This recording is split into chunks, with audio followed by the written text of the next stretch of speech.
In 2Corinthians 3-6, Paul lays it all on the line. Here is what a Christian life is all about. You are God's letters to the world, not some written text. Open your eyes. However important the written texts are, throw the veil away that keeps you in the dark. It is Christ, the Spirit, who gives you life. Let that Spirit determine your life, not rules and regulations or do's and don'ts. It's not having or reading texts that count. It's living them.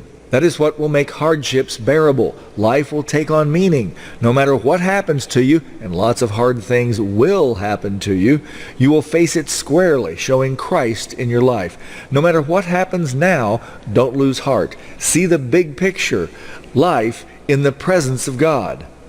The truth is, what you see is not what you get. That is why life does not drag us down. Life can be tough, but these problems are not life.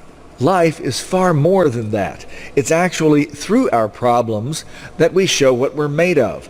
And when we are made of the love of Jesus Christ, life is incredible, no matter how tough things get. In fact, the love of Jesus Christ takes over and guides us. That's what lifts us up, what keeps us going, and makes it all worth it. That's why from now on, we don't look with people eyes. We've been created all over again. We are brand new. All the old stuff that depresses us, that makes us mad, that drags us down, that distracts us, the long days, the boring jobs, the irritating people, it's all nonsense. It's not real. The fact is, Jesus Christ made us one with Him. This actually frees us from the so-called cares of life.